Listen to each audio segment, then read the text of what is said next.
Omukutu munange ku Facebook guguno munange gulina obubaka munange ate obutweddize ennyo ku muyimbi wali Nina Rose kw'ossa ate n'omuyimbi Sheebah Karungi esayidi eno munange wulira ate bino ate nga munange n'omuyimbi King Saha biibino esayidi eno wuuno akakasizza munange ennyimba ng'amaliriza ennyimba eza Revolution munange ate wulira ate byagamba esayidi eno ngenda kubeera nga munange nga nkutandisa munange n'omuyimbi Nina Rose kw'ossa ate munange ate ne Sheebah. Waliwo munange post munange egetinze viral wali ate ku mukutu munange ogwa Yugi Media era nga munange guvuddeyo wali ate ne guwandiika ne gugamba nti nno ate by'obadde tomanyi esayidi eno nti omuyimbi munange Nina Rose edda yali muwagizi nnyo wa Sheebah Karungi nga tannafuuka munange nga tanneetongola nga ye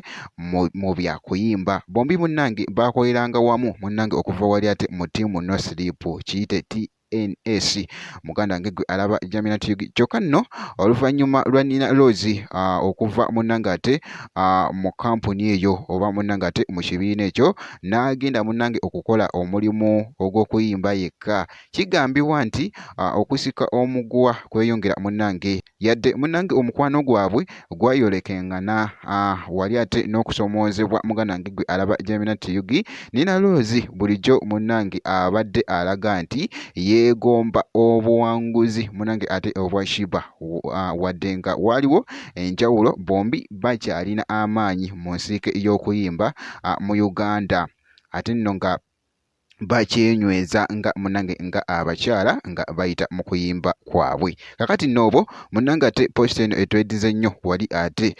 wali era nga munange Yugi Media yevuddeyo newandiika obubaka obwo mbuuzizza mu Luganda wali abadde abiwandiise mu Luzungu. Kakati sayidi eyo nga nvuddeyo kankutegeezeko munange obubaka obuli mu kugetinga ate viral ate ku mikutu egimu omuyimbi munange King Saha wuno avuddeyo n'ategeeza nti avuddeyo n'asambaza munange okuteesa kwonna nti alowooza nti nno ky'okukola ate mu by'obufuzi oluvannyuma nga amaze okufulumya ennyimba ate 10 eza Revolution era nga Saha wuno ategeezezza nti omuziki gwe munange ate gwe gw'enkyukakyuka gukola ng'eddoboozi eri abantu abatalina ddoboozi oba okategedde muganda wange gwe alaba Jaminat Yugi. Kakati no mwana mulenzi bw'atyo munange ate bw'atukakasizza obubaka buno butweddize nnyo ate wali ku mikutu egy'enjawulo. Ngenda kusaba video ogimpeera like bw'obeera nga tonnaba sharinga ate wali kibeera kitambulira ddala bulungi nnyo. Ngenda kusaba subscribinga bw'obeera nga tonnaba ngenda kubeera nga nkomawo ate mu maaso eyo n'ezi update endala bwenti.